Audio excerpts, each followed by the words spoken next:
When the story broke earlier this year that the Federal Bureau of Investigation had been targeting some Catholics, the Bureau cast it aside as the work of a single rogue field office. FBI Director Christopher Wray then confirmed this during testimony to the House Judiciary Committee in July. What's the difference between a traditional Catholic and a radical traditional Catholic? I'm not an expert on the Catholic orders. Well, your FBI wrote a memo talking about radical traditional Catholics. I'm just wondering if you can define it for us. Well, what I can tell you is you're referring to the Richmond product, which was a single product by a single field office, which as soon as I found out about it, I was aghast and ordered it withdrawn and removed from FBI systems. The problem is, according to a less redacted internal FBI document just released by the House Judiciary Committee, the effort was much more widespread than a single field office. When we finish our internal review, which will be very soon, we will come back before the committee and provide a briefing on what we found. Well, we appreciate the briefing, but we want to talk to the people who wrote it. Any idea how many Catholics there are in America, Director?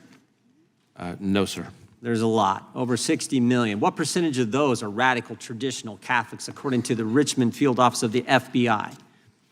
Again, that product is not something that I will defend or excuse. It's something that I thought was appalling and removed it. It was back in February that a whistleblower leaked a heavily redacted January report from the FBI's Richmond office.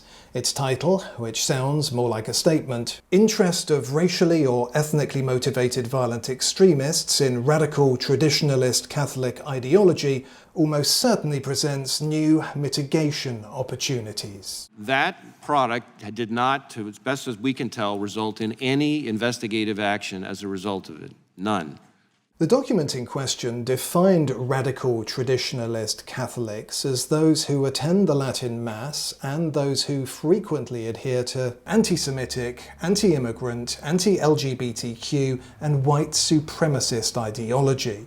Worse still, the agents relied on half-baked open-source reporting from liberal outfits to justify further FBI investigation. Why would they even think about doing this? You know what the motivation was? Well, again, I think that's what our internal review will find, and I'd rather wait until I hear what the results of that internal review are. Well, I don't need an internal review. I can read the document. I assume you can do the same, because it says right there on the same page.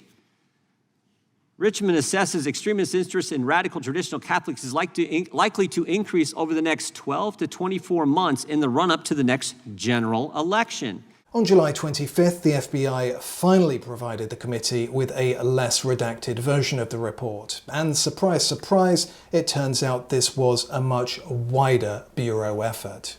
In a letter to Christopher Wray, Jim Jordan and Mike Johnson point to the updated document and highlight how it now appears that both FBI Portland and FBI Los Angeles field offices were involved. Of course, none of this comes as any surprise to Jim Jordan. Same paragraph. Events in which extremists and radical traditional Catholics might have common cause include legislation, judicial decisions in such areas as abortion rights, immigration, affirmative action, and LGBTQ protections.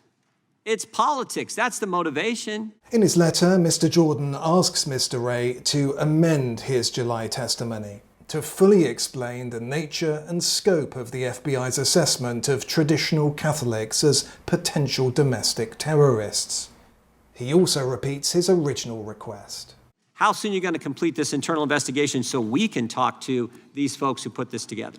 I expect us to be able to brief the committee on our internal review later this summer. Will that briefing include the names of the individuals who put this document together attacking Americans' First Amendment liberty? I'm not sure yet what it'll include because it's not done yet. Mr. Wray understandably defends the FBI's integrity, but he undermines that effort when he or his deputies aren't candid about what exactly happened.